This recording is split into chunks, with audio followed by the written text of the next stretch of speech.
ICS today. We started our journey yesterday with the guidance of Aniket sir and Harit sir. They opened a door of practical approach to tax audit. And by the duration of yesterday's session and the number of doubts all the participants asked, I am sure we have all stepped into the world of learning and growing.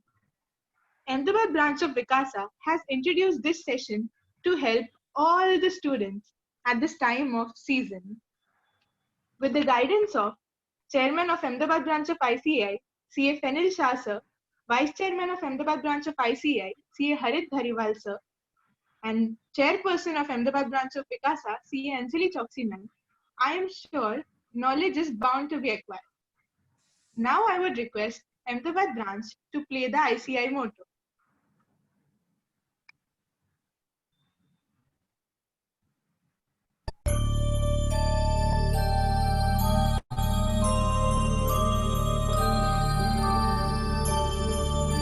य एष सुप्तेषु जागृति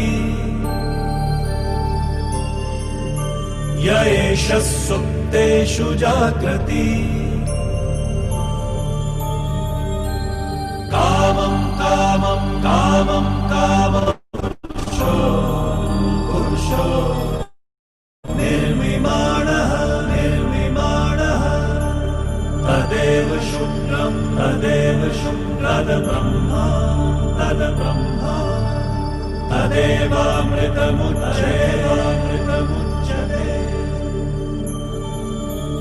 तस्मिन् लोकः शतः सर्वे तदूनात्यपि कश्चन एतद्वैता एतद्वैता एतद्वैता एतद्वैता एतद्वैता एतद्वैता.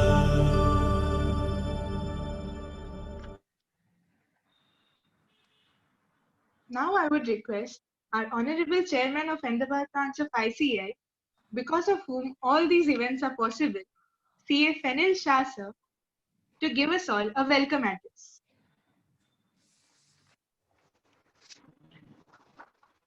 Thank you for giving a quick start to the evening. The most respected faculty for today,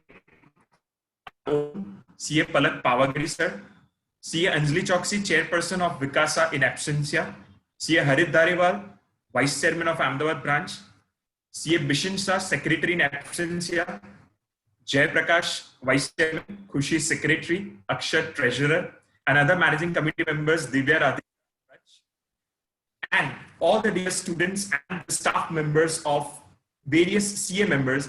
I welcome you all to this journey of getting the knowledge in the very relevant and apt time that is of today in the field of, you can say, the tax audit and ICDS.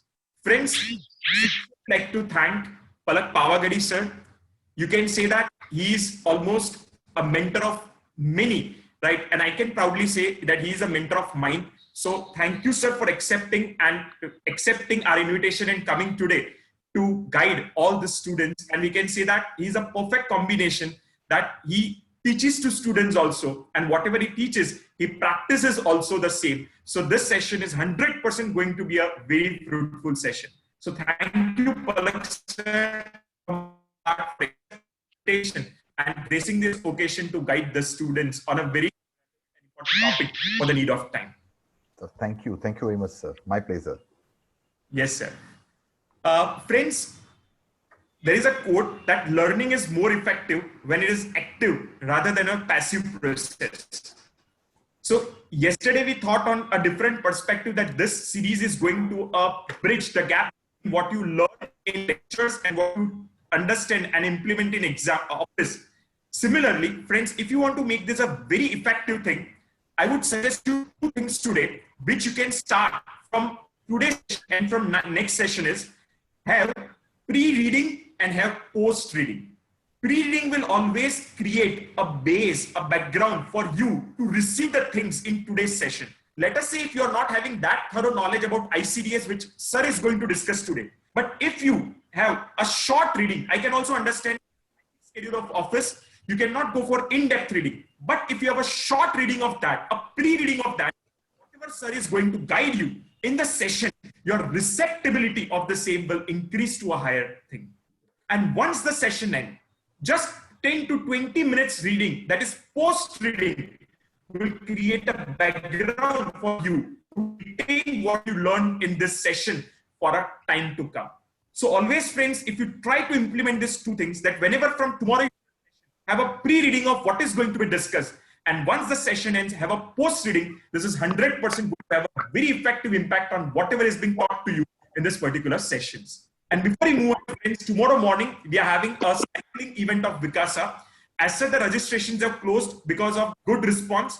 But still, as you all are the audience of this particular workshop, a privileged registration is available to you. If you want to join, you can either message to Jai, Khushi, or any of the volunteers. They will share the numbers in the group.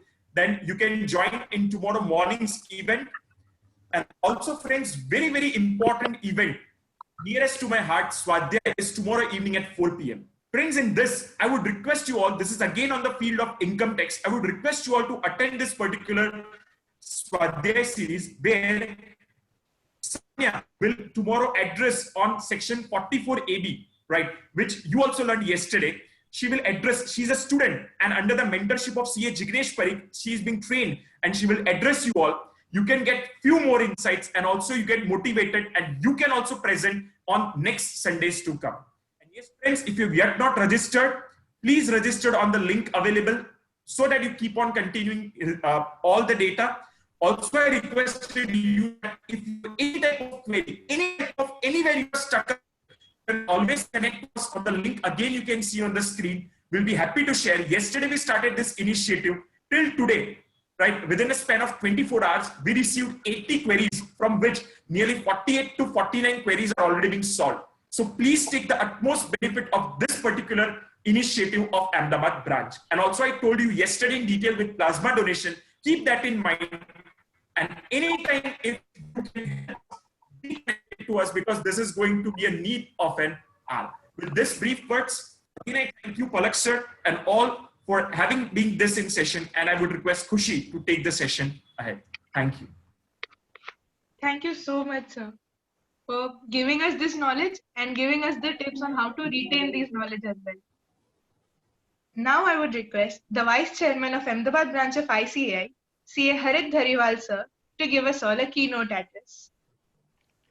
Thank you, Khushi. Good evening, respected Palak sir. I still call him sir. He's a sir for in fact all of us. Chairman of the branch, Fenil, Jai, Khushi, and the entire Vikasa committee, and all young students. Very good evening. And before I get on to the topic, I think I have to tell you that 75% of the speakers are all students of Palak sir. His looks are deceptive. Oh. But believe me, the entire series, me, Jignesh, Aniket, Devyang, we all have studied income tax or learned the basics of income tax from Palak sir. So today you have him, the sir himself addressing you on a very important topic. It is like a good opportunity for all of us. Coming to the, I think, as I think yesterday also, that why we wanted to have this workshop was to give a practical exposure plus a theoretical touch to it. And ICDS is something which, as an article and students, I think they don't give much attention to it, and we have to be very, very frank with that. So what happens? Clause 13 years में reporting करना है. Last year tax audit लिया, copy paste किया और reporting हो गया. That is not how it is to be done now. So with that incentive, with that kind of an approach that we thought of, we wanted to club this with the tax audit report. And ICDS normally क्या होता है? हम खाली एक session के अंदर cover कर देते हैं. 10 के 10 ICDS सब कुछ एक साथ.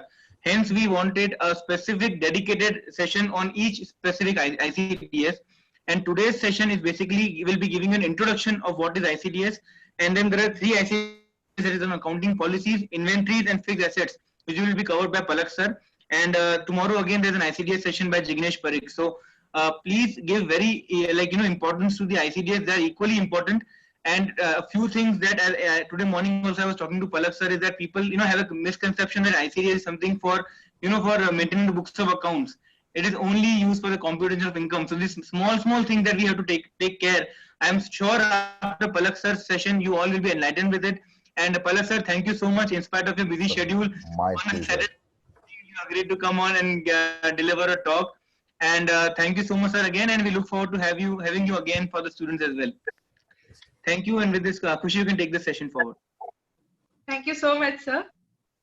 Now I would request the Vice Chairman of Ahmedabad branch of Vikasa, Jay Prakash Motwani, to give us all an address. Hi, good evening, everyone.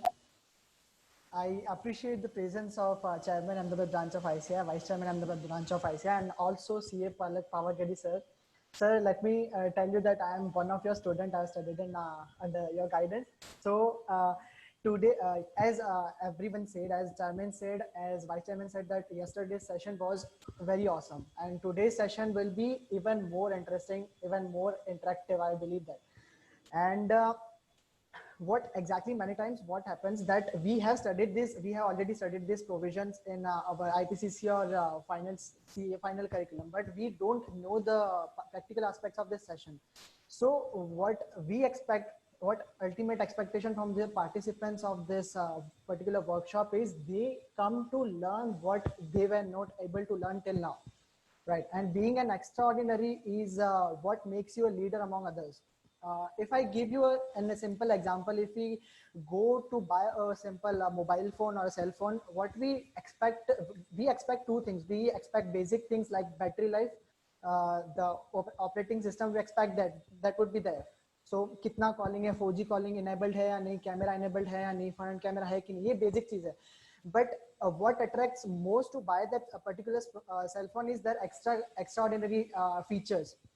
कि उसमें कैमरा है तो उसका लेंस कैसा है, उसकी स्क्रीन, उसका बॉडी, उसका कलर कैसा है, वो अगर मेरे हाथ में होगा तो कैसे लगेगा. तो एग्जैक्टली वही एक चीज है. दिस इज ऑल अबाउट विकासा.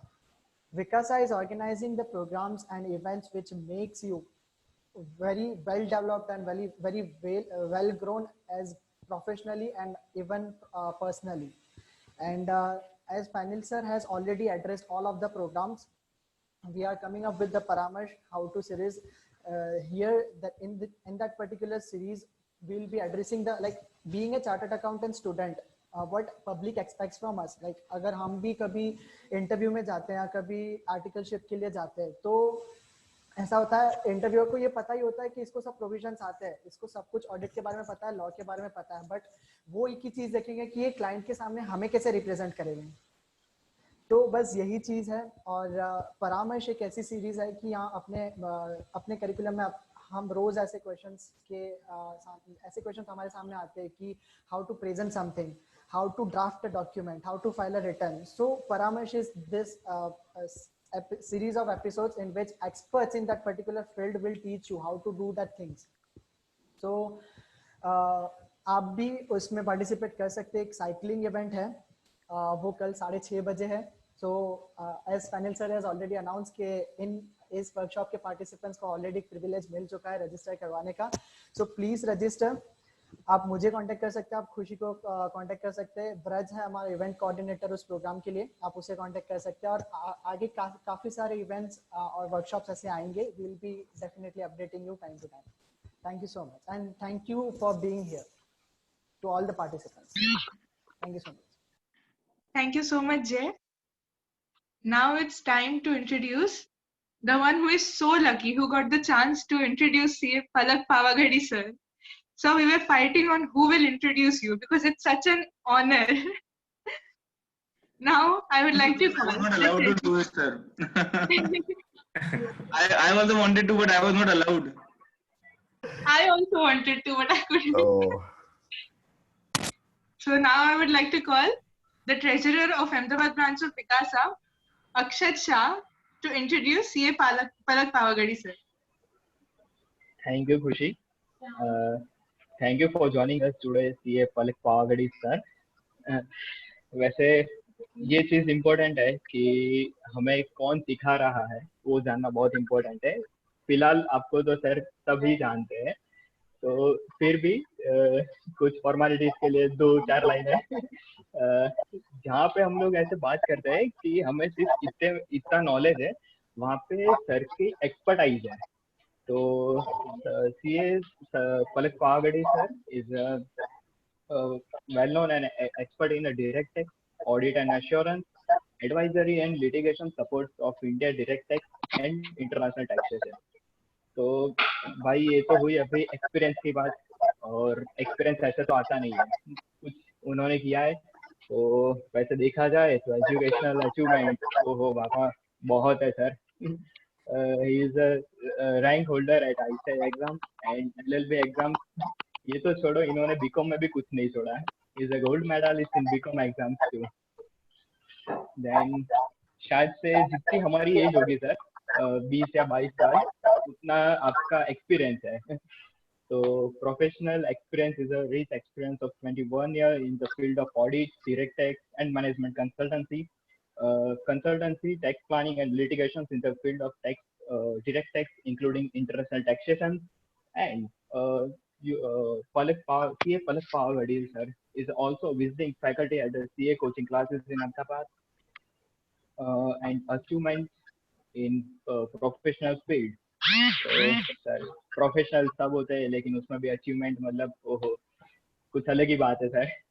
Co-opted as a member of Corporate and Allied Law Committee of ICAI New Delhi for the year 2006 and 7. Appointed as a member of the Financial Review and Restructuring Group working under the leadership of FRRB ICAI New Delhi for the year 2008 and 9. Regular columnist in Weekly Gujarat newspaper. I think so हम सबने ये newspaper का नाम सुना ही होगा, and some are habituated to read that, which is a Gujarat Mail for the subject of income tax, delivering regular lectures and webinars at various branches of ICI and other esteemed professional associations across the Gujarat and all over national levels and in direct taxes. Sir ये तो सौभाग्य होगा हमारा कि आपसे आज रूबरू मिलकर और ऐसा वर्चुअली मिलकर हम कुछ नया और अच्छा सीख पाए sir. Thank you and I am hand overing to you sir. Should I start, Khushi? Yes, sir. Yep. The Honorable Chairman of Ahmedabad branch, CA Fenil Shah sir, my dear friend Harit Dhariwal, Anjali ma'am and Bisan bhai in absentia, Jai Prakash bhai, Khushi ma'am, Akshat bhai, and my dear participants. I'm indeed obliged and thankful to Ahmedabad branch and Vikasa for saying so good about me and giving me this opportunity to present my views on a topic which is rarely touched upon. So I must compliment the team Vikasa, the young team of Ahmedabad branch as well as the fabulous team of Vikasa for coming out with the series which is not only academically important but which is practically important, because as of today what is more relevant is कि student खाली exam पास करे वो relevant नहीं है, वो अपने employer को कैसे ऑडिट के सीजन में हेल्प कर सकता है वो इंपॉर्टेंट है. And this series I am confident started by the young players like Sachin and Sehwag, Aniket bhai and Harit bhai yesterday in the able guidance of the mentor Fenil sir. Hope that this is going to flourish like anything, as I'm confident के जो speakers है and जो students जो इसका benefit लेना चाहते हैं, they'll be having a win-win situation. मैं start करूँ उससे पहले खाली एक चीज कहूँगा कि सबने कहा, हरित भाई ने कहा, फेनिल सर ने कहा कि they all are my students. Friends, before I go to the subject, I must say कि किसी भी पर्सन को सबसे ज्यादा खुशी तब होती है जब उनका सन डॉटर या उनका स्टूडेंट लाइफ में इतनी तरक्की करे, इतने आगे आए. So I am proud to say that Fenil भाई, अनिकेत भाई, हरित भाई are all my students and now my professional colleagues and our honorable committee members. So I must compliment what they have achieved in their professional career is fabulous, and I wish them very all the best for the upcoming career also in the branch, because they are serving the branch, they are serving us, they are devoting their time in this pandemic situation. Also, I can say that the committee organizing the sessions for members as well as for the students is fabulous. So please continue doing this type of great work, sir, and the committee. Now let us coming to the subject proper income computation and disclosure standard, ICDS. Friends, very rarely applied in the practicality. I don't know why, but हम बहुत ही कम ये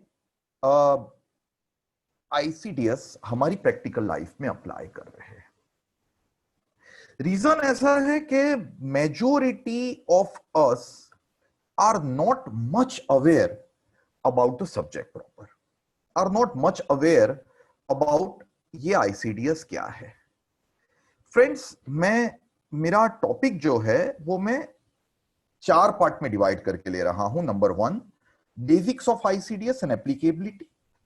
Second one will be ICDS 1, third ICDS 2, ICDS 5 would be the fourth one. मैं try करूंगा कि I'll speak for around 1 hour and 10 minutes, and thereafter, as I was told by Harit Bhai that there were number of questions yesterday, so we will keep the question answer session open.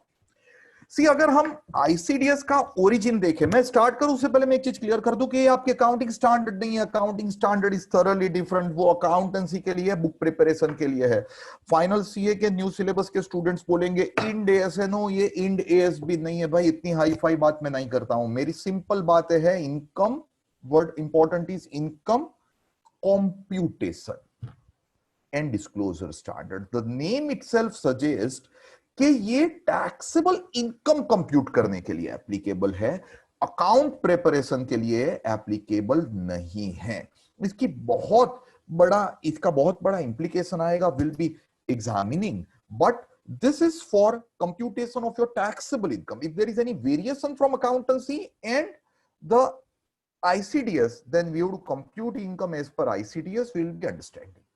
अब इसके origin की बात करें friends, तो my dear students, आप लोगों ने business profession का टॉपिक पढ़ा हुआ है. Section 145 1 talks about method of accounting, mercantile या केस आपको फॉलो करनी पड़े. Now important, 145 2 of the topic business and profession talks about the following, the compulsion to follow the ICDS. अब ये ओरिजिनली फ्रेंड्स 145 2 में 1996 से आया था TAS, called tax accounting standard. वहां पे CBDT ने 2 अकाउंटिंग स्टैंडर्ड नोटिफाई किए थे, एंड ये 2 अकाउंटिंग स्टैंडर्ड आपको फॉलो करने कंपल्सरी थे. अब ये 2 ही अकाउंटिंग स्टैंडर्ड थे, तो it was not much painful for the people to follow, for the assessee to follow. 2012 में they have come out with the report of the committee on framing 14 ICDS, and comments were invited from general public. 2014 के finance bill में, all of you are remembering that 2014 was the first budget of the present government, NDA government, Narendra Modi government. Finance bill 2014 में 145(2) of the act में जो पहले TAS था, tax accounting standard, उसको replace किया ICDS से, and they have said that we will notify the ICDS separately. Till then you follow the accounting standard, tax accounting standard. वो भी आपके अकाउंटिंग स्टैंडर्ड की तो मैं बात ही नहीं कर रहा हूं, कहीं पे नहीं आता है मेरा अकाउंटिंग वाला तो accounting standard. I am talking about TAS, that is tax accounting standard only. Now after that, friends, they have come out with 12 draft ICDS. They've come out with this 12 draft ICDS in 2015 January. पहले बोला था 14 लाएंगे, फिर they've come out with 12, and they've invited the comments till 8 February 2015, and everything was set. March 15 को they have notified not 12 but 10. देखो 14 से start, 2 थे, 2 का 14 किया था, 14 का 12, 12 का 10. As of today, we have 10 ICDS which are notified by them, and they have said that it would be applicable from assessment year 2017 and 2018. So this would be made applicable. That's what they have said. Now friends, all entities in India would be required to comply with ICDS. And friends, I would be clear that ये ICDS जो है हमारे वो follow करने के लिए what is most important is that ये computation of income के लिए है। अब फ्रेंड्स मैं आगे जाऊं उससे पहले एक सिंपल चीज क्लियर कर दूं कि आपके माइंड में क्वेश्चन आए कि अगर हमारे क्लाइंट ने आईसीडीएस फॉलो नहीं किए तो क्या होगा। देखो, दो इनकम कंप्यूट करते वक्त आईसीडीएस फॉलो करने कंपलसरी है, business profession and income from other source. अगर ये इनकम कंप्यूट करते वक्त आपके क्लाइंट ने आईसीडीएस फॉलो नहीं किए and friends income tax officer is able to catch that, then in that particular case it is open for income tax officer to make the assessment to the base of his judgment, considering your books of accounts to be ingenuine or not acceptable. There is a big consequence friends. आपने जो compute किया वो irrelevant, what he considers would be relevant, what he computes would be relevant, so it is going to be a big issue if you are not following the income computation and disclosure standard. किसको applicable है friends, individual HUF को ICDS applicable और individual HUF को ICDS not applicable. देखिए friends, अगर individual HUF को हम ले तो I am on my and yours extreme left side. Individual HUF अगर टैक्स ऑडिट में कवर्ड है, यस है, तो ICDS would be applicable. But अगर इंडिविजुअल एचयूएफ टैक्स ऑडिट में कवर्ड नहीं है then ICDS is not applicable. I repeat, कौन से इंडिविजुअल एचयूएफ को आईसीडीएस कंपलसरी है? Those who are tax audited assessee. So छोटे छोटे क्लाइंट आपके यहाँ जो अभी रिटर्न भरवाने आ रहे हैं, जिनको ऑडिट इंडिविजुअल एचयूएफ है, ऑडिट एप्लीकेबल नहीं है, टैक्स ऑडिट एप्लीकेबल नहीं है, 44A भी एप्लीकेबल नहीं है, उनके लिए अगर आप आईसीडीएस नहीं फॉलो करोगे तो चलेगा, कोई इश्यू नहीं है। नंबर 1। नंबर 2 फ्रेंड्स, अगर एक्सट्रीम राइट साइड पे चलो, इंडिविजुअल एचयूएफ अगर उनका टर्न 2 करोड़ रुपए तक का है and if they opt for say for example 44AD, that means they show 6% or they show 8% of the turnover as a taxable income, whether they have to follow the ICDS? No. But if they are not showing 8% or 6% of the turnover as a taxable income, then they are obligation to get their books of accounts audited under section 44ABE. They are supposed to follow ICDS. Meaning thereby friends, आप audit कर रहे हो ना आपकी office में, ये audit 44ABA या 44ABB का हो, बिजनेस का टर्नओवर 1 करोड़ या 5 करोड़ से ऊपर, या प्रोफेशन की ग्रॉस रिसीट 50 लाख से ऊपर, या आप प्रिजम्पटिव इनकम में जाओ। अब प्रिजम्पटिव इनकम में जाओ तो no ICDS, but presumptive income में नहीं गए, उसे कम बताया, आपने ऑडिट करवाया, तो भी ICDS is compulsory. This is for individual HUF friends. Other than individual HUF, be it company, be it LLP, be it partnership firm, AOP, BOI, for everyone whether they are covered by audit और not covered by audit, ICDS is compulsory. देखिए friends, अगर आप company का ITR भर रहे होगे तो company अपना बुक्स ऑफ अकाउंट्स प्रिपेयर करेगी as per the accounting standard or Ind AS, and company computation of income के लिए they have to follow this ICDS, whether this company is covered by tax audit or not, they have to follow the ICDS compulsorily. ICDS is must for them. Same is the case with LLP, same is the case with partnership firm. Now friends, as far as this income computation and disclosure standard applicability is concerned, it talks about person other than individual HUF opting for presumptive tax system. आप बोलोगे कौन से ऐसे person होंगे जो other than individual HUF and tax presumptive tax system में जा सकते हैं? Friends, I am clear. अगर पार्टनरशिप फर्म है तो 44AD में जा सकती है। अगर पार्टनरशिप फर्म 44AD में गई और 8% बता दिया है तो whether they have to follow the ICDS? Answer is friends, they are not supposed to maintain and keep the books of accounts, but उनके टर्नओवर डिटरमाइन करने के लिए ICDS is compulsory, जिसमें रेवेन्यू रिकॉग्निशन का ICDS आएगा, ICDS 4 या ICDS 3 construction contract, they are important, they have to follow. अब ये मैं जो बोल रहा हूँ वो डोंट यू वरी, अपने मेरे खुद के व्यूज नहीं है। This is FAQ number 3, circular number 10 2017 dated 23rd of March 2017। Friends, ये आईसीडीएस एप्लीकेबल होने वाले थे PY 16-17 से रेलेवेंट टू AY 17-18। सो हमें पहली बार AY 17-18 का जो ऑडिट करे ना, उसमें आईसीडीएस की एप्लीकेबिलिटी थी। Government came out with the circular on 23rd of March 2017। उसका FAQ नंबर 3 है। This is a biblical circular friends for income computation and disclosure standard, wherein it has been said, और यहाँ पे मैं जो भी FAQ लिखा होगा मेरे प्रेजेंटेशन में, they all are from this particular circular number 10 2017। So for determining the turnover, ICDS is obligatory. Sir insurance banking company का आप से फॉर एग्जांपल रिटर्न बना रहे हो, whether ICDS is compulsory? Big firm के जो आर्टिकल्स हो गए उनके लिए ये आता होगा friends. Obviously they have to apply ICDS, but they have to apply the ICDS only the specific provisions which are for the particular assessee, like bank and insurance company. In ICDS 8 they are given. Friends, non-residents जो presumptive tax system follow करता है, like foreign shipping company अपनी income बता देती है 7.5%, या aircraft है foreign aircraft company 5%, उनके लिए ICDS applicable. Don't worry, it is not applicable. Said by our mother institute ICI guidance note. Non-resident taking the benefit of the DTAA, whether the ICDS is compulsory? No, ICDS is not compulsory, don't worry. Other non residents जिनकी income आप check to 12 में जो special rate से cover कर रहे हो, इनके लिए ICDS compulsory? Yes, for them the ICDS is compulsory. So this is related to applicability of the ICDS. अब आईसीडीएस में फ्रेंड्स मेरे ही आज के पोर्शन में, like tomorrow Jignesh bhai will take, Divyang bhai will take ICDS, you will find कि काफी ऐसे एरिया है जहां पे income computation and disclosure standard हम जो डील कर रहे हैं वो, एंड एक्ट में बहुत बड़े डिस्प्यूट्स है. तो व्हाट वुड प्रिवेल? अगर there is a dispute between income computation and disclosure standard and income tax act, then what would prevail? Like section 43 है फॉरेन एक्सचेंज का गेन, या 43D एनपीए के ऊपर रिकॉग्निशन ऑफ इंटरेस्ट. यहां पे there is a dispute between ICDS and Income Tax Act. If there is a dispute between ICDS and Income Tax Act, friends, then the act will prevail. Always the act will prevail. Act is supreme.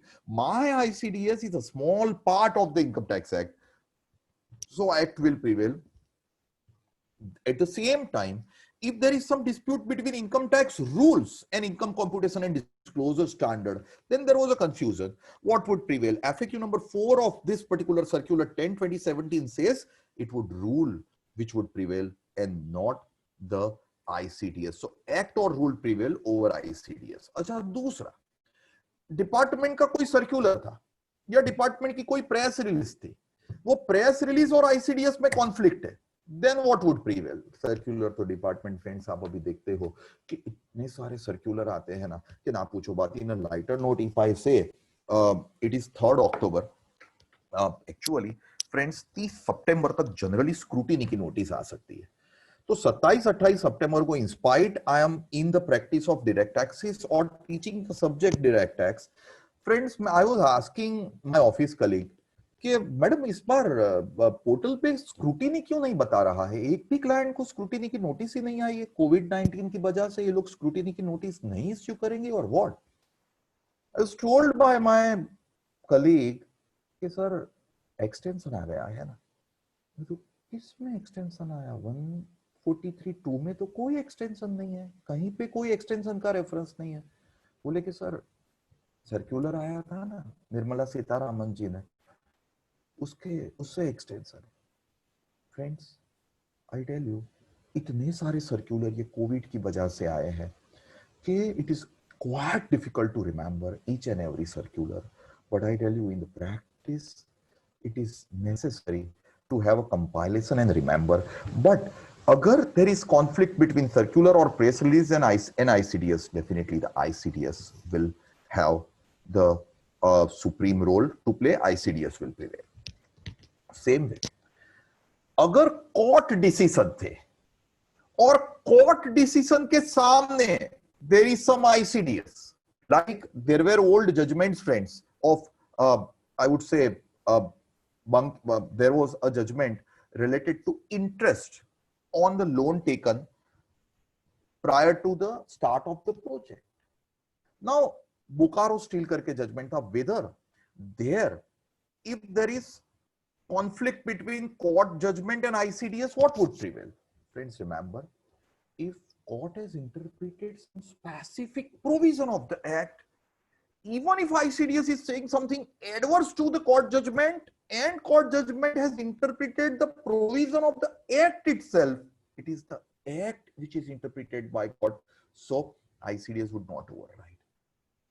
Friends, अगर ICDS and court के judgment में conflict है and it is not interpreting the specific section, then हमारा FAQ बहुत ही diplomatic बात कर रहा है। एफएक्यू कह रहा है that act will prevail. FAQ doesn't say ICDS prevail और FAQ doesn't say the court decision, it will act will prevail. And friends, accounting principle and provisions of act में अगर से फॉर एग्जांपल कुछ conflict है, accounting and ICDS में कुछ conflict है, तो for computation of income definitely the ICDS will prevail. Friends, accounting standard and ICDS में अगर कॉन्फ्लिक्ट नहीं है, both are at par, so there is nothing to worry. But if there is a conflict, like we will be studying today itself in inventory, an accounting standard is negated by ICDS, then ICDS would override. But if accounting standard is not negated by ICDS and ICDS is silent on some aspect, कोई aspect पे ICDS silent है, then accounting standard would have a supreme role. आपने जो book बनाए हैं वो book accounting standard के मुताबिक बनाए हैं। मेरे आईसीडीएस में उसके लिए वो पर्टिकुलर ट्रीटमेंट के लिए कुछ कहा ही नहीं है। Then what you follow in accountancy is perfectly correct, but मेरे आईसीडीएस ने वही की वही चीज बोली है तो भी what you follow in accountancy is perfectly correct. But मेरे आईसीडीएस ने कुछ एडवर्स बोला है, then what you follow in accountancy, then ICDS would prevail. Friends, my final CA students जो होंगे, they are aware कि कंपनी असेसी को minimum alternative tax applicable है, and other than company assessee को ऑल्टरनेट मिनिमम टैक्स एप्लीकेबल है। अब mat का जो कंप्यूटेशन फ्रेंड्स होता है ना, वो बुक प्रॉफिट के ऊपर होता है, अकाउंटेंसी के प्रॉफिट के ऊपर होता है, कंपनीज एक्ट के मुताबिक कंप्यूट किए हुए प्रॉफिट पे होता है। Kindly remember, for minimum alternative tax ICDS is not applicable, because for MAT what is applicable is accounting standard, or Ind AS is applicable because MAT is connected with accounting income, MAT is connected with book income, MAT is connected with the income computed as per company law. But friends, as far as AMT is concerned, alternate minimum tax is concerned, alternate minimum tax में concept है ATI का, called adjusted total income का। And what is adjusted total income friends? Adjusted total income means जो आपकी net total income आती है उसमें हम ऐड करेंगे हमारे जनरल डिडक्शन, 3580 के deduction, other than depreciation and 10AA के exemption. So their friends, as it is connected with computation of total income, ICDS would be relevant and it would be playing an important role. FAQ number 6 of the same circular I am talking about. अब tax audit, भाई अभी जो आप audit कर रहे हो, जिसमें आपके ऑडिट रिपोर्ट के ऊपर आपके सर आपके ऊपर विश्वास रख के साइन कर रहे हैं, वो ऑडिट रिपोर्ट में clause number 13D, 13E and 13F are the clauses wherein I tell you friends there is reporting requirement which is there. Friends, यहां पे मैं एक चीज कहूं तो what is most relevant is that for tax audit perspective, ये 13DEF में adjustments आपको बताने हैं। I think Jignesh Parikh sir is going to deal with the same at length. मैं खाली एक कमेंट के साथ इसमें आगे जाऊंगा।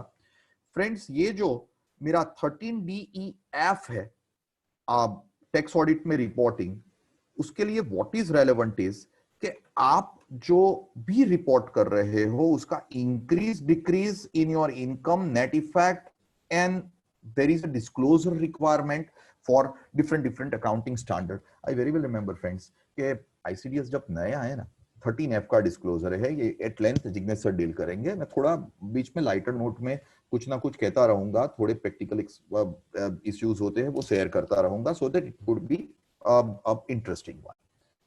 फ्रेंड्स, आईसीडीएस नया है ना असेसमेंट ईयर 17-18 से, सो मई 17 से मैंने इसके ऊपर लेक्चर डिलीवर करने स्टार्ट किए थे, and I was going to mofussil area to deliver the lecture to the chartered accountant, to the tax consultants. अब ये लेक्चर्स डिलीवर किए, उसमें मैंने ये मेरा प्रेजेंटेशन बनाया था which gets modified in each and every, like आज का है तो आज में मैंने कुछ नया थोड़ा ऐड किया होगा, as I am to deal with 3 ICDS only. अब ये प्रेजेंटेशन मैंने काफी मेरे फ्रेंड्स को जो चार्टर्ड अकाउंटेंट है उनको दिया। फ्रेंड्स, हियर ये एक ड्राफ्ट प्रेजेंटेशन था जो आपको क्लॉज नंबर 13F में करना है। अब उसमें लिखा है पहला, accounting policies adopted by a person shall be disclosed.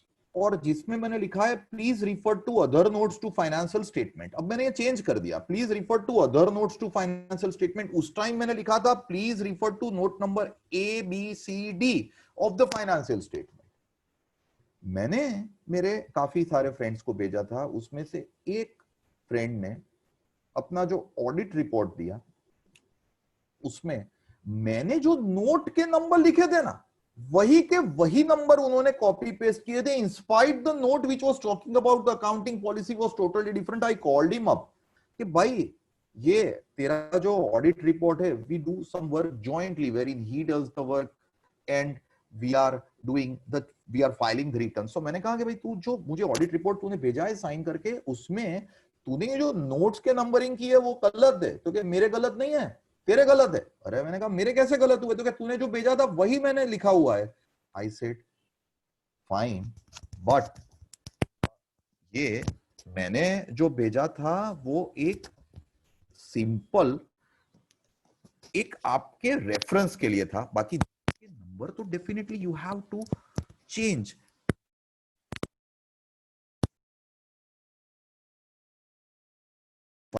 If not uploaded, otherwise it would be problematic. Friends, so this is what is your ICDS reporting. Jignesh sir will deal with the same at length.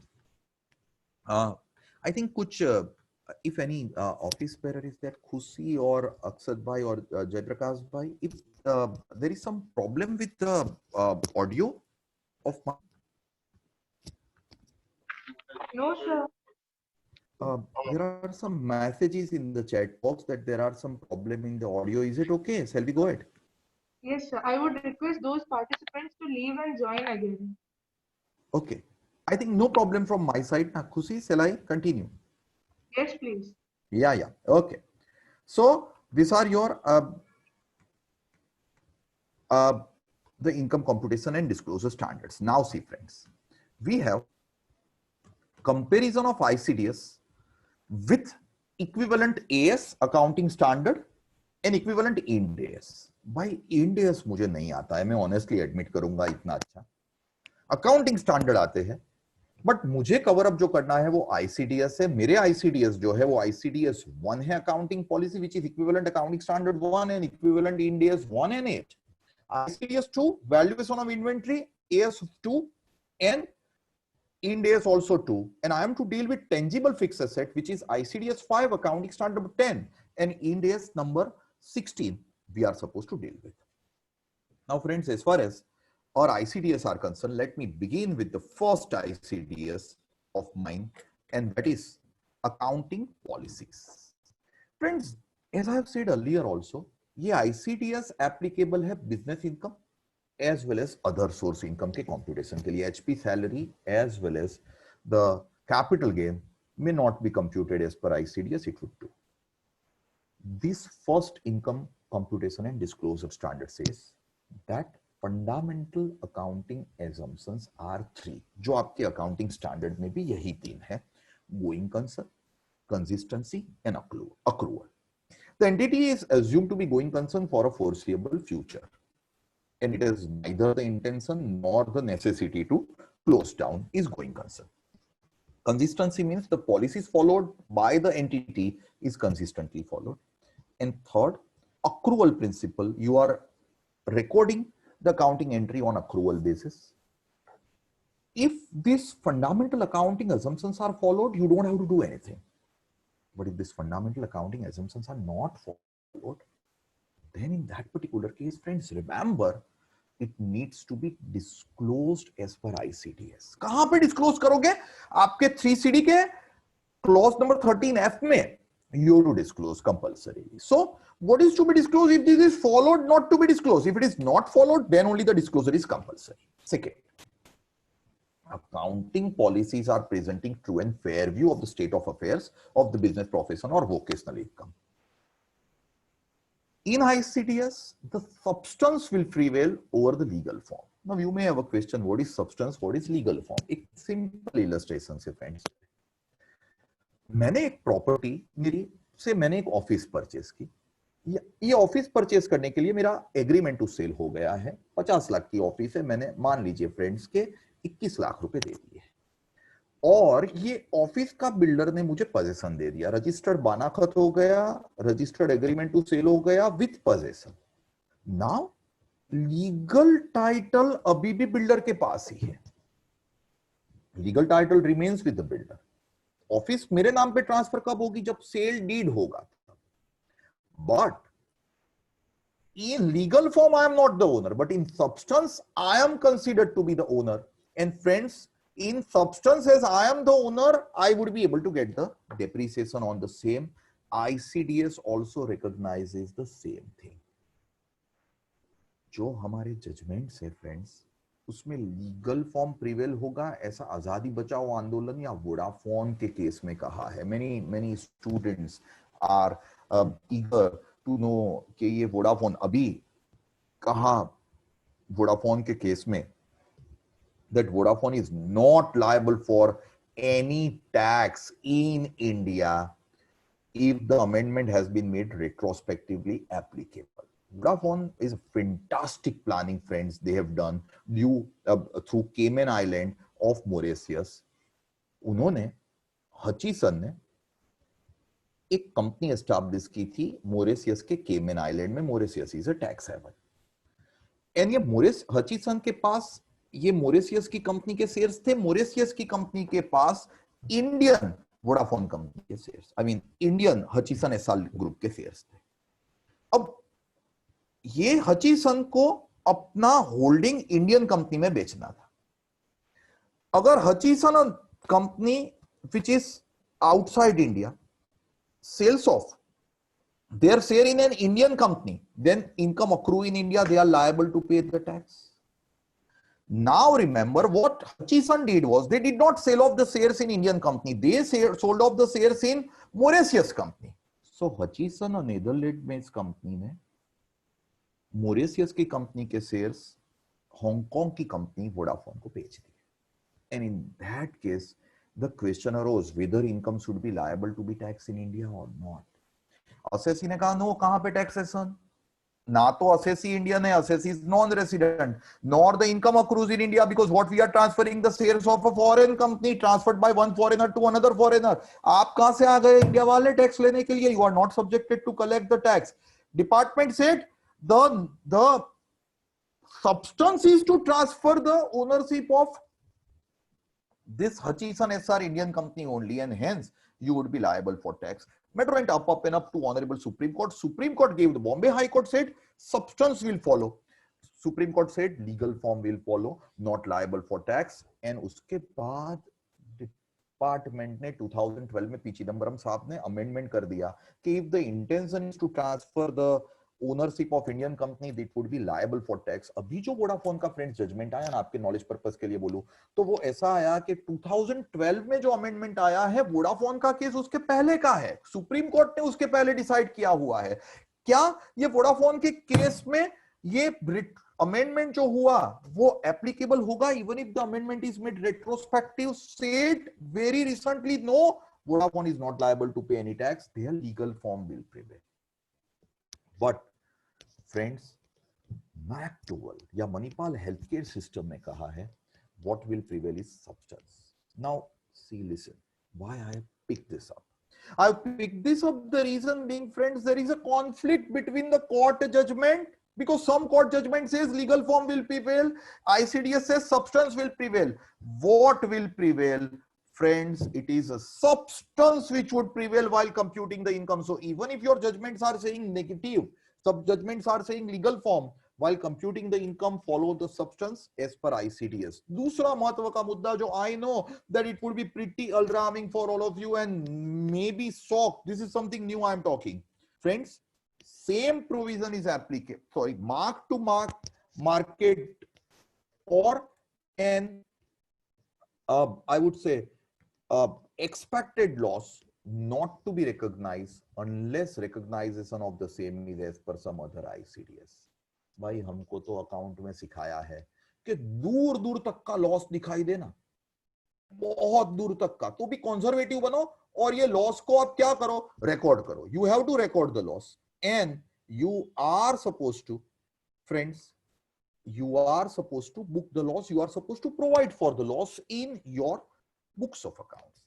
Friends, remember my ICDS says कि अगर loss certain ना हो ना तो उसको recognise करने की जरूरत नहीं है, उसका डिडक्शन नहीं मिलेगा. See, this is where I differ from your accountancy. Your accountancy says be conservative, provide for the future losses. Here the ICDS says don't provide for the future losses, number one, and same provision would definitely be applicable for the future gain, which is applicable in accountancy also. Future gain आप accountancy में भी recognize नहीं कर रहे हो. दूसरा महत्व का मुद्दा, unless otherwise specified, ICDS में materiality जैसा कोई concept नहीं है. अकाउंट में तो आपको बोला है कि materiality concept is to be followed. If the amount is material तो ही record करना, if it is immaterial तो record नहीं करोगे तो चलेगा. ICDS में भाई it is connected with computation of income. As it is connected with computation of income, be careful. Here it is the materiality is irrelevant except very specifically provided in ICDS. I know that you are going to tell me that whether it is specifically provided in ICDS. Yes, I'm coming to the same. Now, can you change the accounting policy? Answer is no. Accounting policy should not be changed without the reasonable cause. All significant accounting policies to be disclosed in clause 13F. Change in accounting policy need to be disclosed if having material effect. देखो यहाँ पे materiality को specifically, generally materiality is not followed, but here it is very specifically recognized that if change in accounting policy if has material effect, then it needs to be disclosed. Only if it has material effect, then it needs to be disclosed. Amount by which the change has effect must be disclosed, and if amount is not ascertainable, then also you have to disclose the fact. Like you are changing the accounting policy of valuation of stock from FIFO to weighted average, then you have to disclose the fact that you have changed. You have to quantify the effect, and if you are not able to quantify the effect, you have to disclose the fact that you are not able to quantify the effect.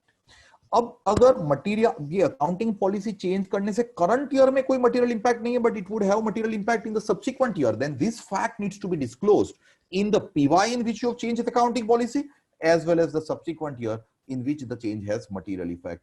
ये disclosure के लिए है, computation के लिए नहीं है. कहां पे डिस्क्लोजर के लिए है? Clause number 13F of 3CD form जो आप अपनी ऑफिस में भी बना रहे हो. Disclosure of accounting policy and change therein can't be a remedy for wrong or inappropriate treatment. आप सोचो कि मैंने wrong accounting policy follow कर दी, पहले correct follow हो रही थी, अभी मैंने change करके wrong follow कर दी, मैंने disclose कर दिया है ना, तो there is no worry at all. No, there is a worry. Disclosure will not take you to a safe position if your accounting policy is wrong. And as I said earlier, fundamental accounting assumption not followed, then it needs to be disclosed very specifically. It's a small ICDS, friends. ये ICDS में ज्यादा income से कुछ connect नहीं हो रहा है. ये ICDS disclosure related, and that's the reason I was concentrating on clause 13F of form number 3CD. Now, the second, which is my most relevant ICDS, inventory valuation.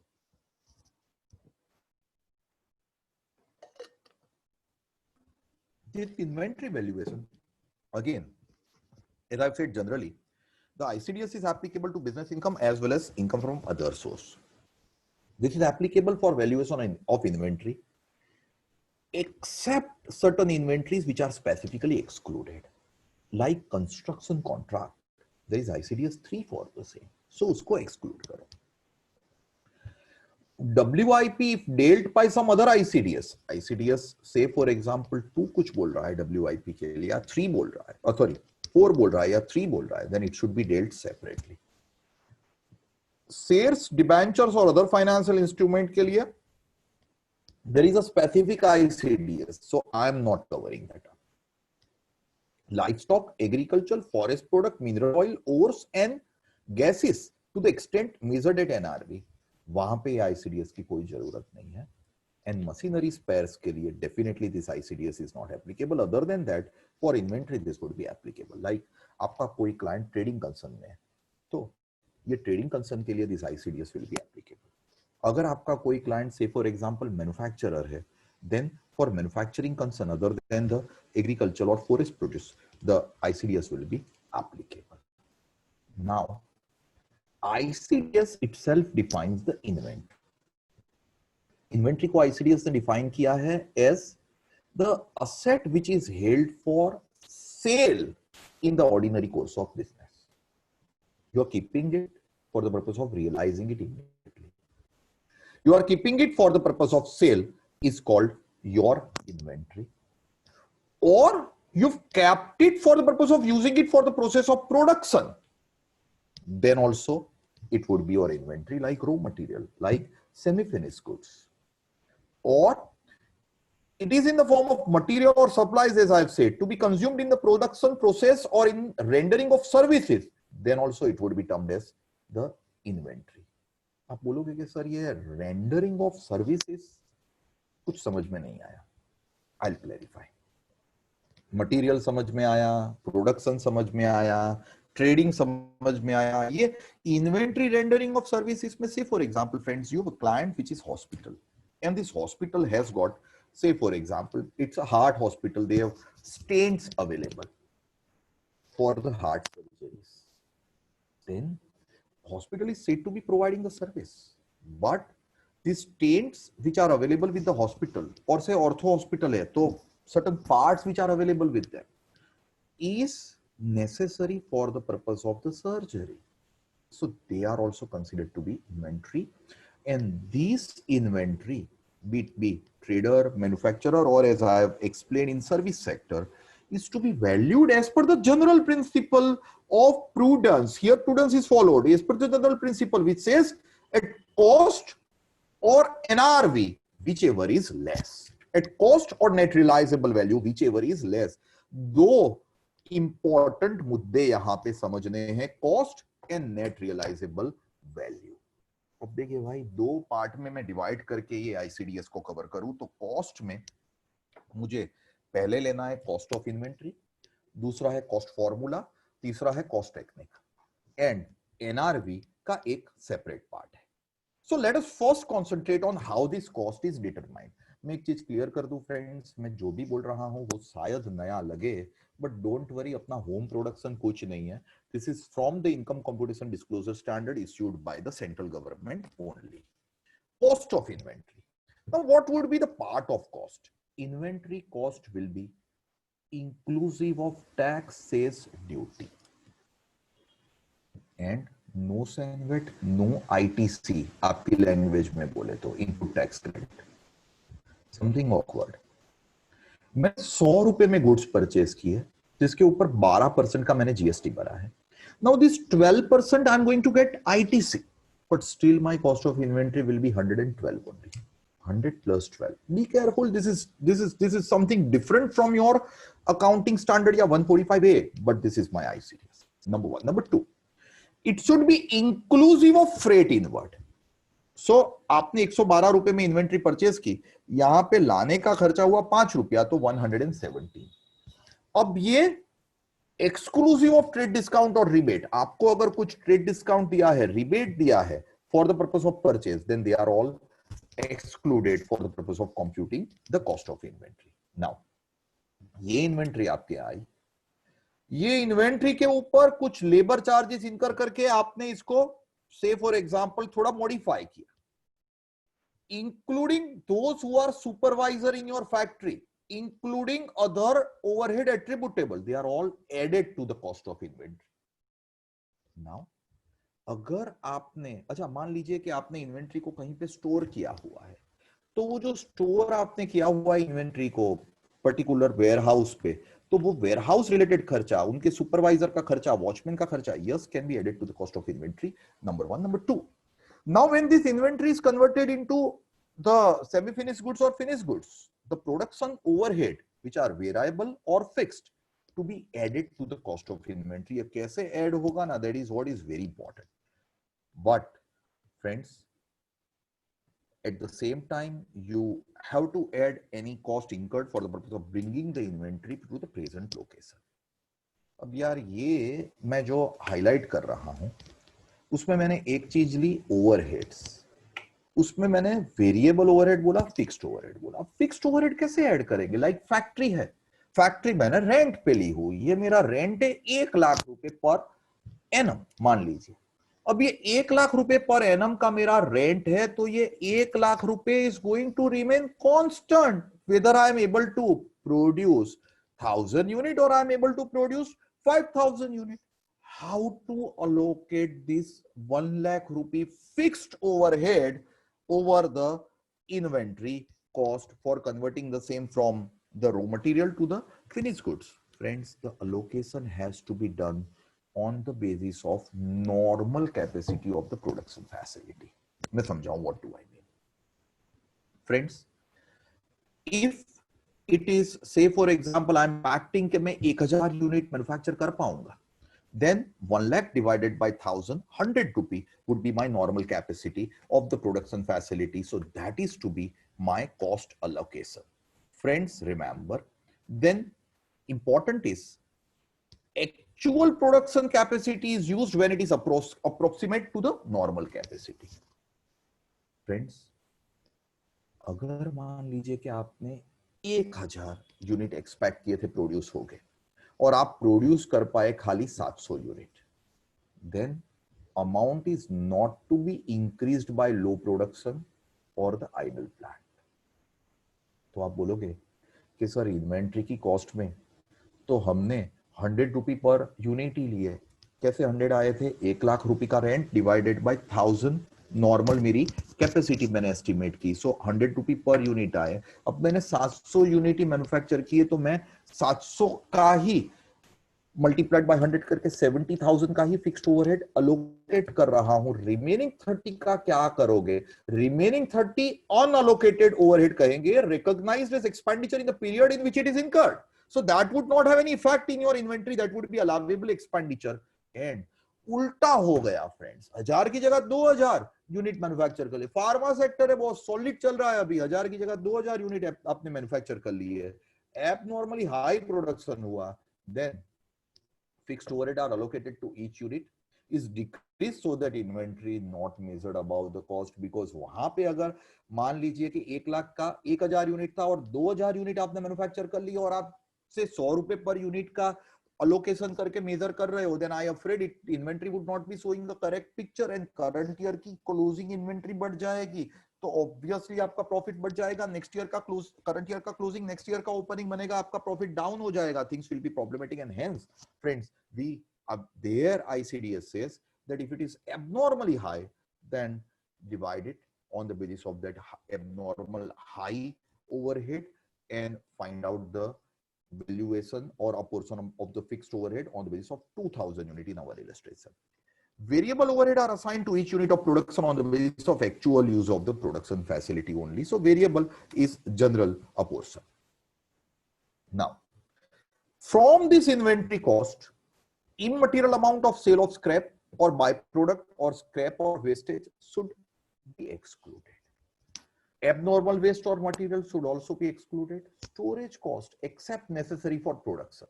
समझो, हमने वेयरहाउस का इलस्ट्रेशन लिया मैंने थोड़ी देर पहले, मैं इसीलिए इलस्ट्रेशन में बात इसलिए कर रहा हूं that you will have clarity. मैंने वेयरहाउस का जो इलस्ट्रेशन लिया वो इसलिए लिया बिकॉज वेयरहाउस में मेरे रॉ मटेरियल स्टोर हुए. अब ये वेयरहाउस में जो मेरे रॉ मटेरियल स्टोर हुए थे, वेदर दैट वेयरहाउस कॉस्ट, और मैंने तो वॉचमैन की भी बात किया, सुपरवाइजर की भी बात की, would be included. I said yes, but एक बार ये फिनिश गुड्स में कन्वर्ट हो गया और फिर मैंने स्टोर करके रखा हुआ है ना, तो that finish good storage cost would never be forming part of the inventory friends. It would never be. The reason being that is considered to be your selling expenditure or other expenditure, marketing expenditure. You are keeping it till the time you sell off. That is not included in the inventory. Same way as you all are aware, admin cost or selling cost would also not be forming part of the cost of inventory. अब friends ये खास समझिए, पहला मेरा मुद्दा हुआ cost of inventory. उसमें सबसे इंपॉर्टेंट मुद्दा था अपॉर्शनमेंट ऑफ फिक्स्ड ओवरहेड. ये कॉस्ट ऑफ इन्वेंट्री के बाद दूसरा मेरा आ रहा है funda cost formula. Now what is cost formula? यार आईसीडीएस ऐसा बोल रहा है कि अगर items which are not ordinarily interchangeable and goods और services produce and segregated for specific purpose, then follow specific identification of individual cost. Like say for example friends कि मैं अलग अलग प्रोडक्ट बना रहा हूं. से फॉर एग्जांपल कि फ्रेंड्स मैं डिफरेंट टाइप के से फॉर एग्जांपल डाइस बना रहा हूं एंड ये हर एक डाई में मेरी I mean it's not similar, it's totally different and they are not interchangeable also. X है, Y है, Z है. I have sold X and Y, then my inventory would be only Z, और ये Z की specific identified cost would be my cost of inventory. But हमारे यहाँ practically large number of inventory होती है which are interchangeable, जहां पे specific identification नहीं होगा. मान लो एक ही आपकी फैक्ट्री है और ये एक ही फैक्ट्री में आप मान लीजिए 8 चीजें बना रहे हो. 8 चीजें सो मच इंटरचेंजेबल है कि आप X भी बना रहे हो, Y भी बना रहे हो, Z. Then if the specific identification is not possible, then friends there what we follow is the normal method.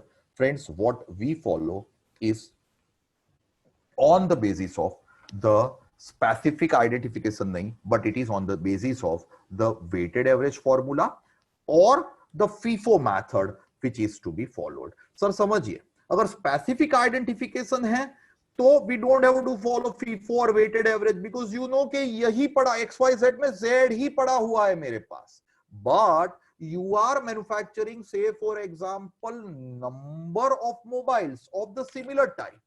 And you have sold off certain mobiles are left out. Which method to be followed for the purpose of finding out the cost of inventory? It is either FIFO or it is weighted average method needs to be followed by you. Now the question arises, third point, that is technique of measurement of cost. Technique of measurement of cost. See, मुझे पता है ये जो मैं बोल रहा हूं वो थोड़े यूनिक फंडामेंटल है. डोंट यू वरी, प्रैक्टिकली क्या होगा वो भी मैं हाईलाइट कर दूंगा, but it's my duty as a speaker today to highlight you what is given in the ICDS thoroughly. Standard cost की बात करें तो normal level of consumption of material and supplies, labour efficiency and capacity utilisation आपको देखना है. You have to revise and review the same regularly. This is possible for small entity जहां पे आप बहुत ही कम काम कर रहे हो, और बिग एंटिटी है तो हमारे नॉर्मल सॉफ्टवेयर से नहीं होगा, ERP वगैरह से ही होगा. And periodic variance are to be estimated, adjusted. Friends there you can have FIFO और वेटेड एवरेज मेथड जो हम जनरली ये फॉलो करते हैं.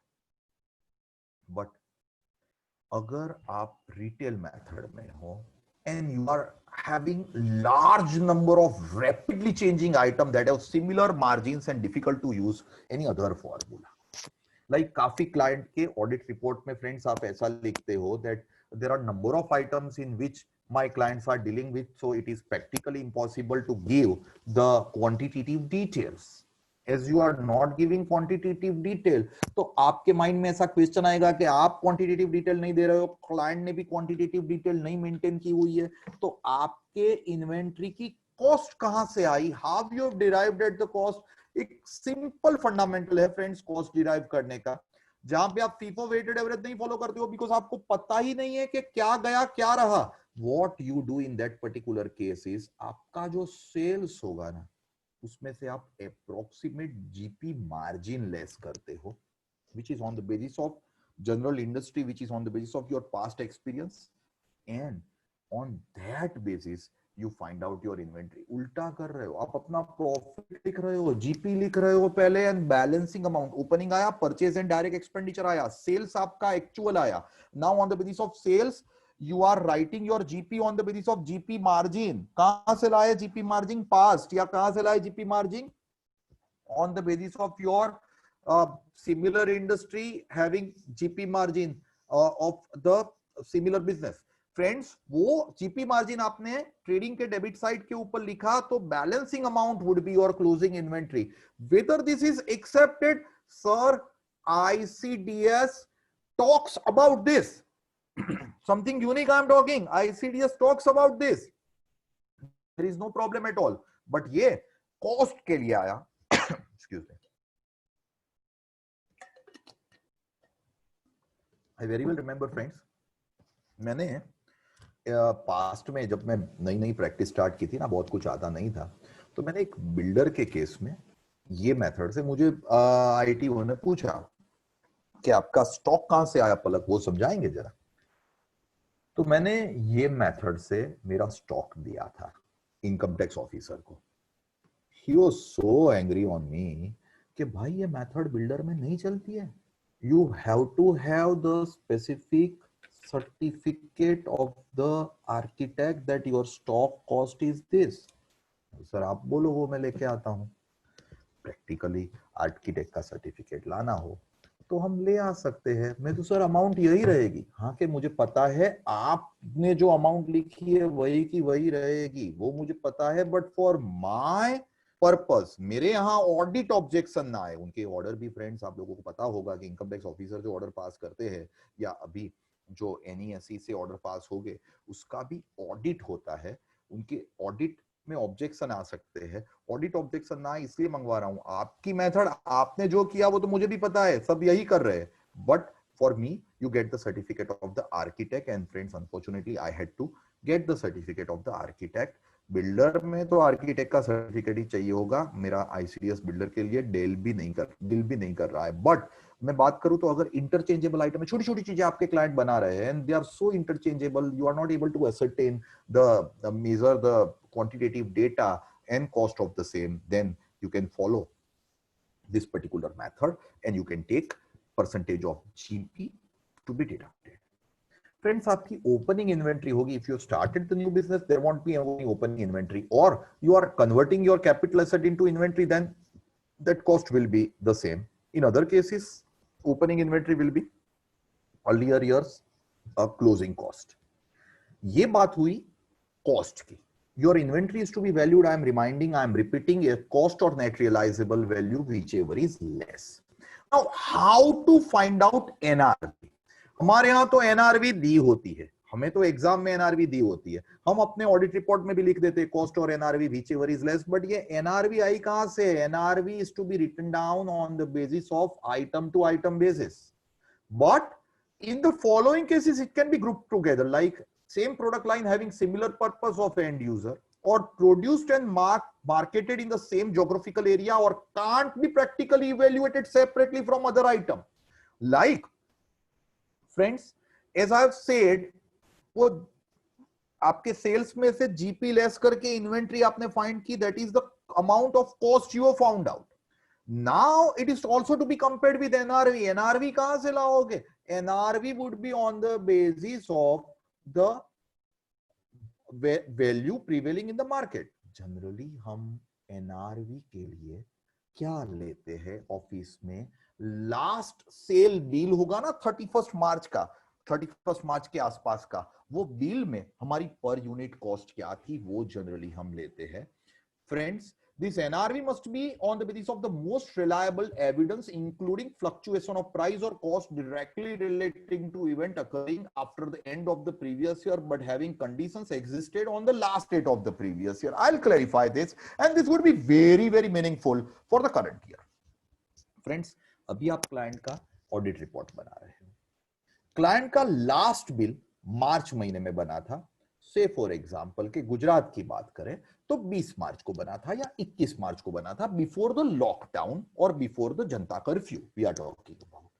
नाउ 21 मार्च को शनिवार था, गुजरात में हमारा लास्ट बिल मान लीजिए बना था क्लाइंट का, जिसमें क्लाइंट ने पर्टिकुलर गुड्स बेचे थे 100 रुपए में. सो 100 rupee was the prevailing market value. Assuming there is no other expenditure to sell the same, my sales price and NRV, market value and NRV would be same, so I am considering 100. But after that there is lockdown. अब मेरा last bill तो 21st मार्च का ही है. So would we be taking only 100 rupee as my NRV? Answer this year is no. This is important. This year answer is no.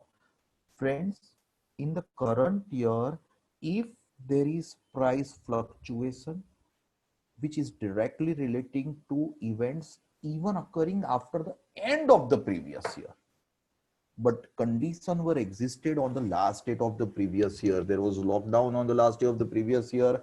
After lockdown, it continues for around 1.5 months after the end of the previous year also, and thereafter also still the industry's economy is trying to survive.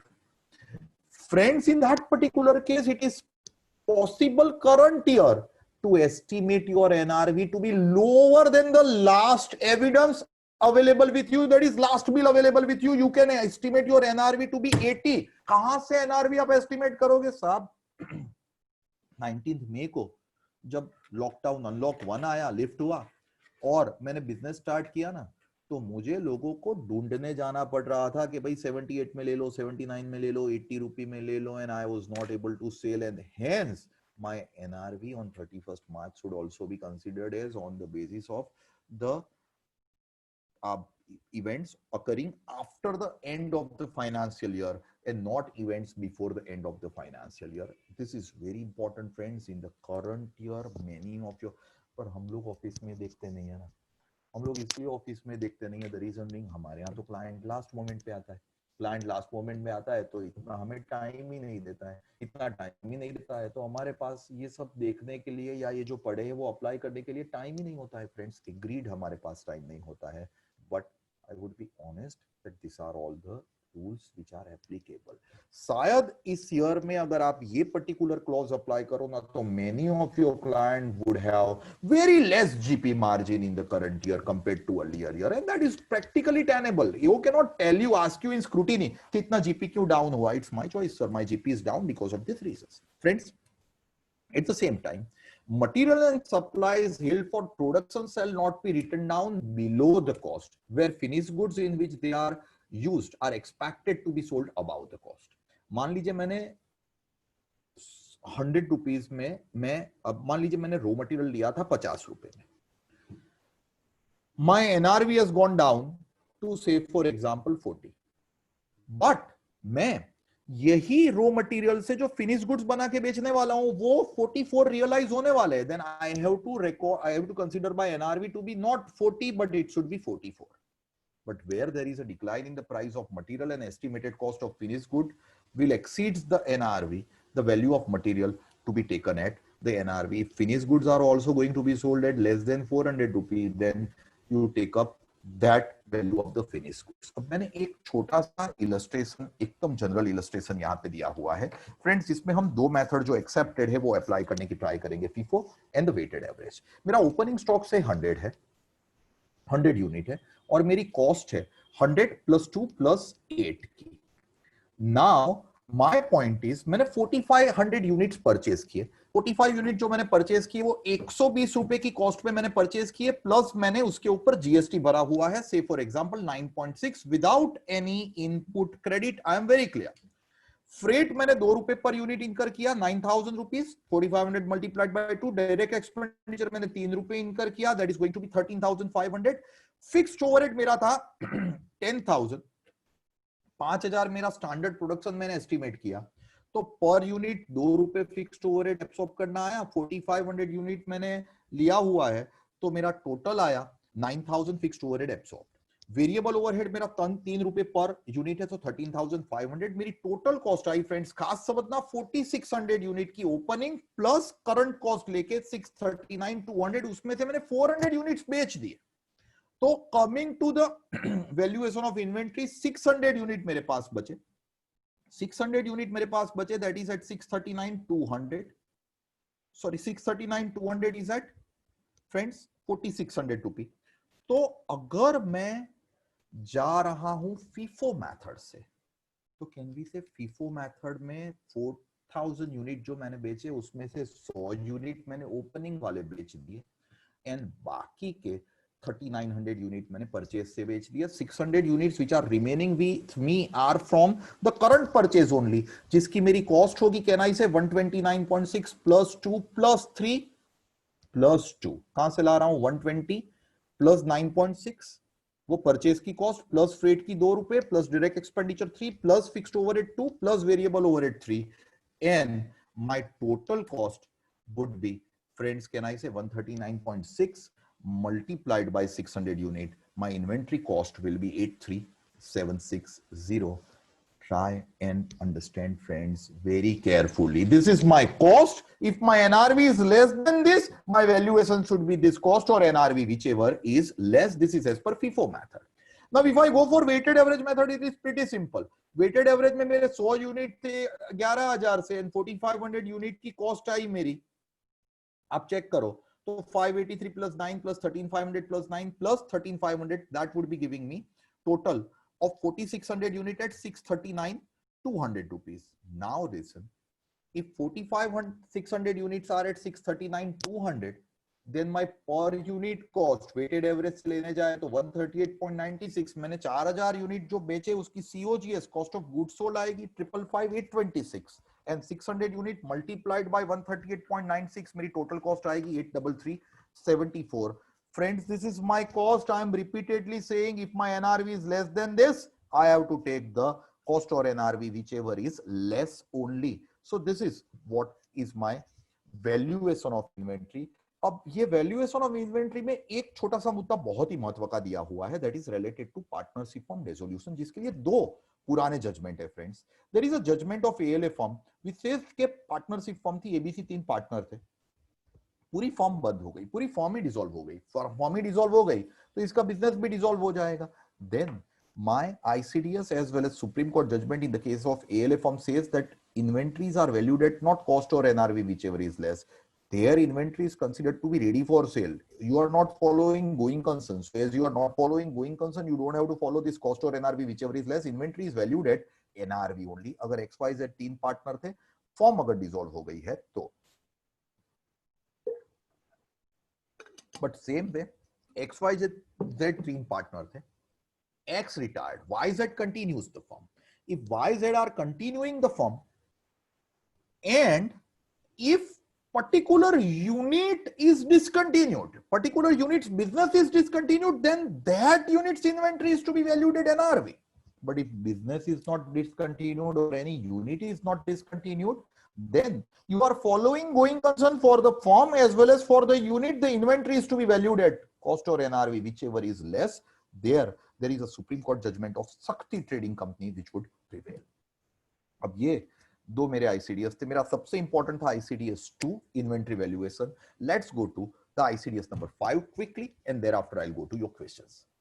It is for tangible fixed asset. Friends, Income Tax Act में आप लोगों को पता है section 32 is talking about the depreciation, and depreciation is available on tangible asset as well as intangible asset. Sir, on tangible asset as well as intangible asset. But still, related to intangible asset, ICDS is not talking anything. ICDS talks for only tangible fixed asset being land, building, machinery, plant or furniture.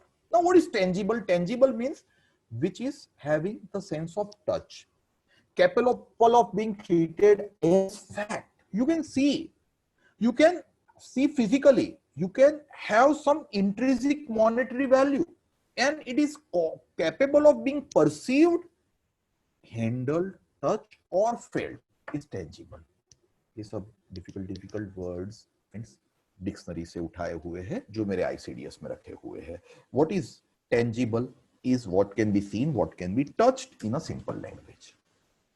Friends, as I've said earlier, intangible assets के ऊपर भी depreciation का तो rule है ही 32(1)(2) में. But intangible assets are excluded from ICDS. Know-how, patent, copyright, trademark, license, franchise, copyright, trademark, उसकी actual cost, उसके depreciation के लिए ये ICDS 5 कुछ नहीं बोल रहा है. It is excluded. Now, fixed asset is totally opposite to your inventory, which is intense, which is held with the intention of being used for the purpose of producing or providing goods or services, and it is not held for the purpose of sale. Inventory means held for the purpose of sale. This is not held for the purpose of sale. It is intended to be kept. It is intended to be kept for manufacturing, for trading, for services.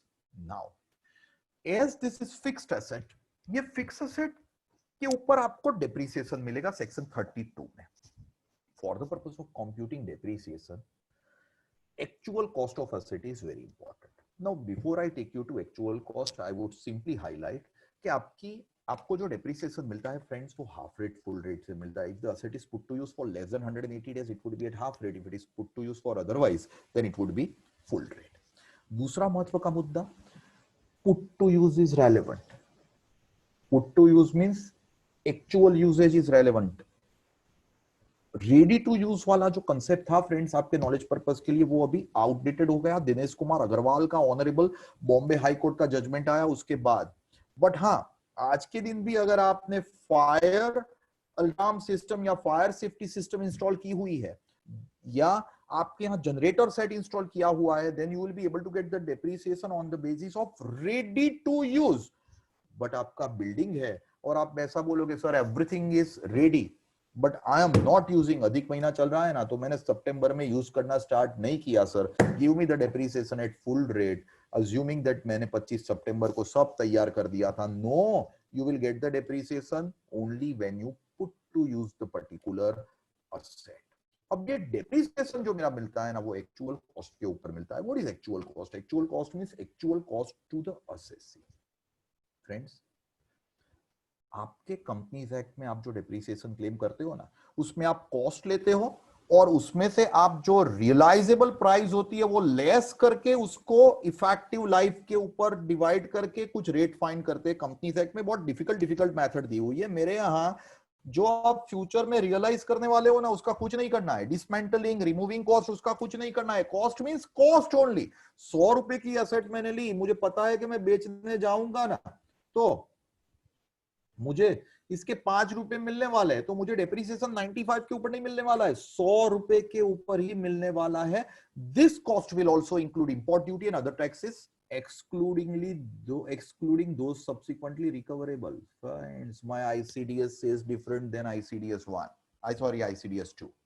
यहां पे मैंने मान लीजिए कि से for example कि एक machinery purchase की 10 लाख रुपए की, जिसके ऊपर 18% का जीएसटी भरा, 1,80,000। अब फ्रेंड्स, मुझे जीएसटी ज्यादा आता नहीं है, पर आप लोगों को तो आता है। आप लोगों को पता है कि 1,80,000 की जो मशीनरी की इनपुट टैक्स क्रेडिट होगी, that you can recover.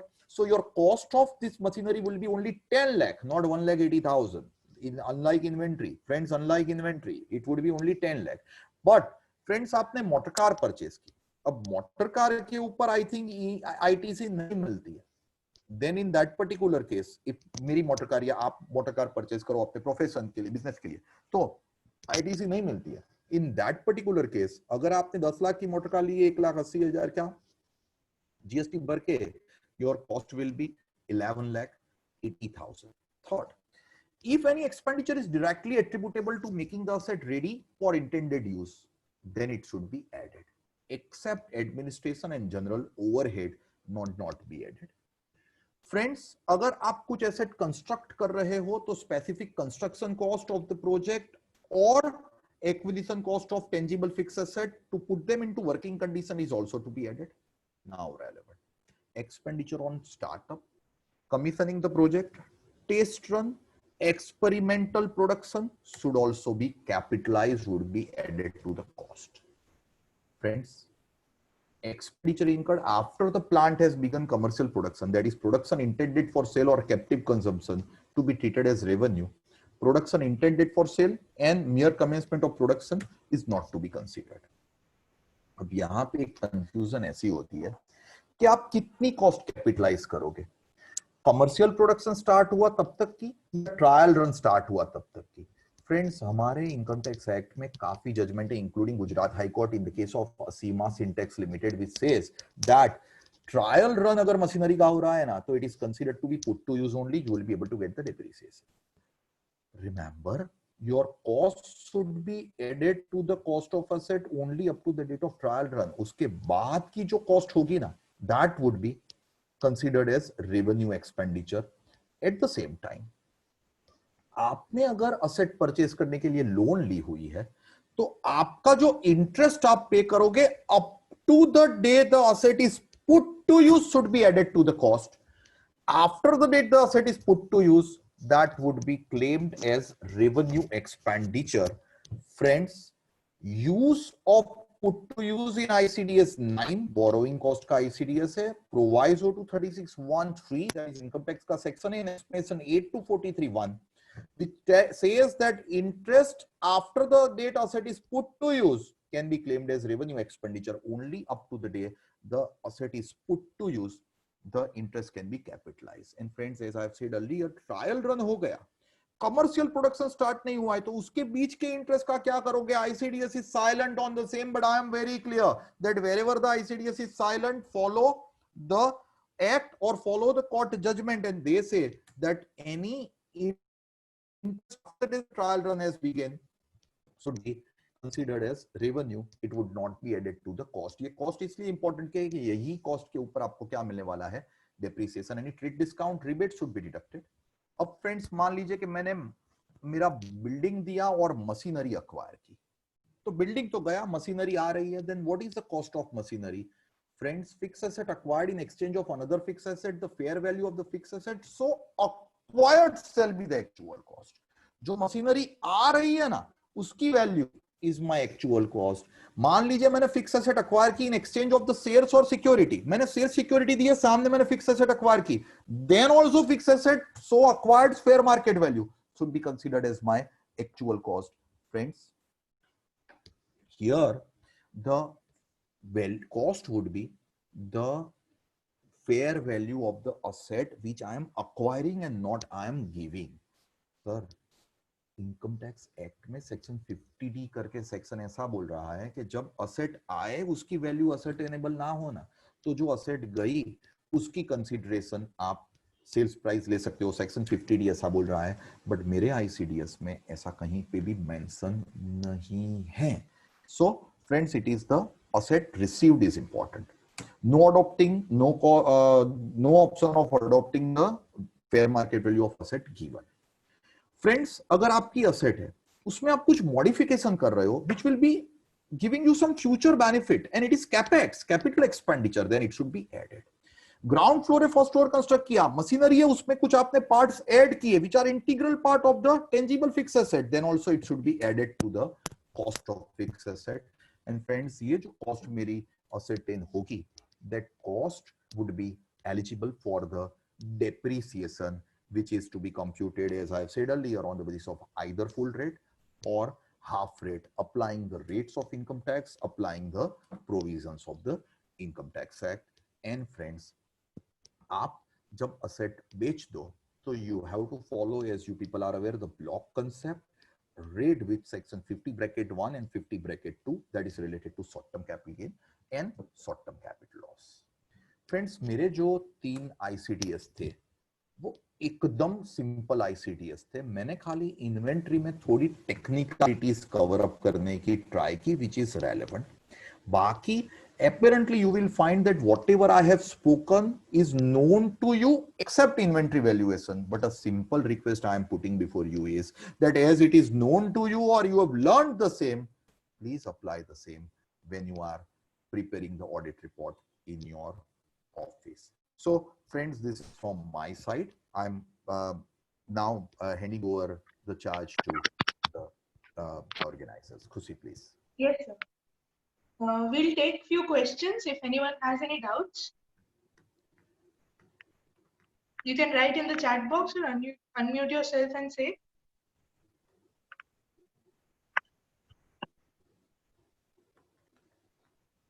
There are some questions in the chat box. Should I take up?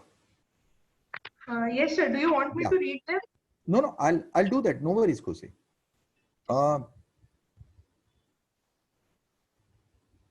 Adding Dhruvi ka hai, sir, as we are adding tax in a product, then when we get credit of it, should we have to deduct the same? Inventory की credit, madam, आपको subsequent year में मिलेगी. And in that particular case, current year का closing, next year का opening के लिए you have to have without ITC only. Little louder है, वो कुछ मेरे volume में problem था, I think so. अच्छा. Should not the same MRP not dependent on the product? Should not the same MRP be dependent on the product? I mean, I'm not getting the question. वर्षा करके कोई है, उनका question है. All right. RCM on freight should be added. Yes, it should be added. Thereafter, can you please repeat the last slide, sir? Last slide was related to depreciation and sale of asset. Depreciation is computed on actual cost. which we have computed. And when you sell off the asset, you are supposed to apply the block concept along with section 50 bracket 1 and 50 bracket 2, that is short term capital gain and short term capital loss. विपुल करके है उनका PDF, yes, definitely I will share. Notional interest under Ind AS to be eliminated for computation of taxable income 100% yes. Notional का मेरे income tax में कोई जगह ही नहीं है. It should be eliminated. Accountancy is based on some notional interest also, मेरे यहां नहीं. Can you please explain difference between ICDS 2 and 5 GST impact, when to add and when not to add? See, in ICDS 2, without ITC, whether available or not, you are valuing your inventory. But in ICDS 5 fixed asset, you are taking the cost of fixed asset for the purpose of depreciation to be after ITC if it is available, जैसे मैंने machinery का illustration दिया था, or if ITC is not available, then it is full GST amount should be taken into account. Inventory में, even if ITC is available, your inventory cost will be with the component of the taxes, indirect taxes. Can you repeat that? What will be the effect of cash discount on the value of the cost of asset? It is but obvious, reduced from the cost of asset. Under which ICDS, whether ICDS 1 और revenue recognition, ये विपुल भाई का question है. विपुल का notional interest, notional भैया income tax act में कहीं पे भी नोशनल के लिए कोई जगह ही नहीं है. बिकॉज से फॉर एग्जाम्पल मैंने आपसे लोन ली and I'm not to pay any interest to you. As there is no cost incurred by me, there cannot be any question of adding it to the cost of inventory if it is for inventory, or not to be added to the cost of fixed asset if it is for fixed asset. How can I get the deduction of the expenditure which I have not incurred from the side of department? Accounting में आपको क्या है, आपके financial statements present करने हैं, तो वहां पे notional has got some space. मेरे यहाँ notional doesn't have any space, even if not said anywhere specifically. How is credit in electronic credit ledger in GST treated? Deferred tax asset or advanced tax? Yeah, this is not related to the ICDS which I have covered, so I'll be keeping myself silent. Let the office takes the call on the same. Yes, I think you can. Khushi, can we? Yeah, still one more. Sir, want stock value as per books and ICDS usually differ? 100% it would usually differ due to fixed overhead apportionment, and that's the reason whenever there is big change in the standard units which you are going to manufacture, I have permitted that you can value it on the, or ICDS has permitted that you can value it on the basis of the actual production undertaken by you, if it is giving a very, very different picture than what actually it is. हम practical life में तो कभी भी ऐसा जो मैंने standard बताया ना वैसे नहीं करते. हम प्रैक्टिकल लाइफ में तो क्या करते हैं, on the basis of actual only. Yes,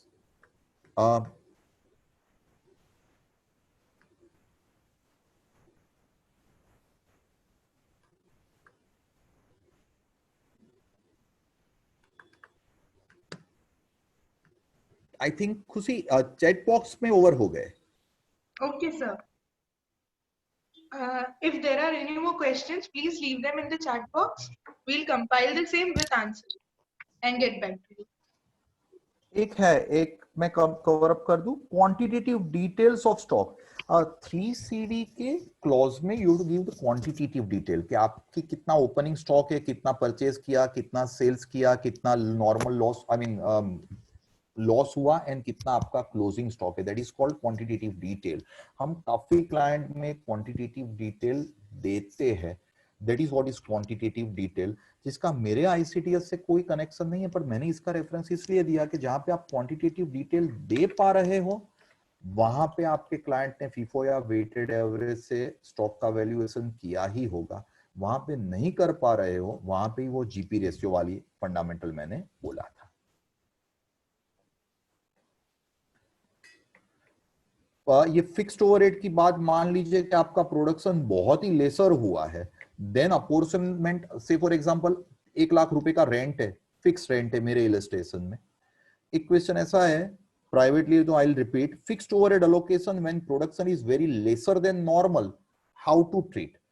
अब मान लीजिए कि आपका 1 लाख रुपए का रेंट था और आपका नॉर्मल प्रोडक्शन आपने एस्टिमेट किया था, say for example friends 1000 unit, but आप मैन्युफैक्चर कर पाए only 400 units, then in that very case advisable will be that you should, if you consider it 1000, then your apportionment of fixed overhead would be very lower to the inventory.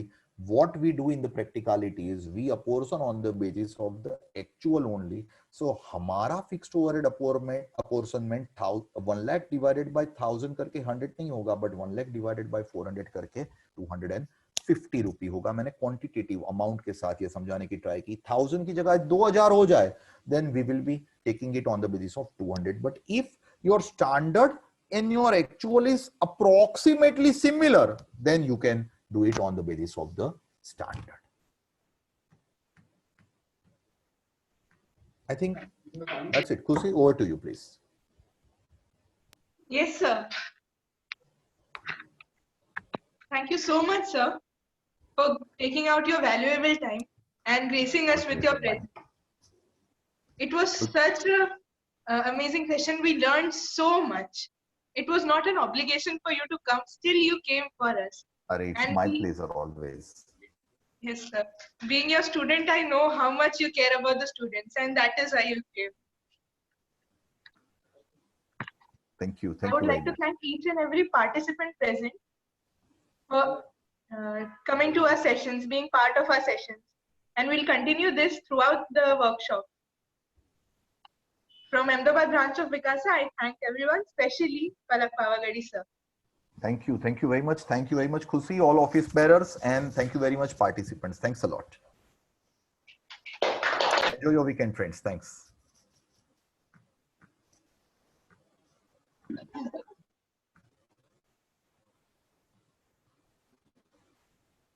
Shall I end the session now? Yes, yes. Perfect. Thank you so much, sir. Thanks a lot. Thank you. Bye.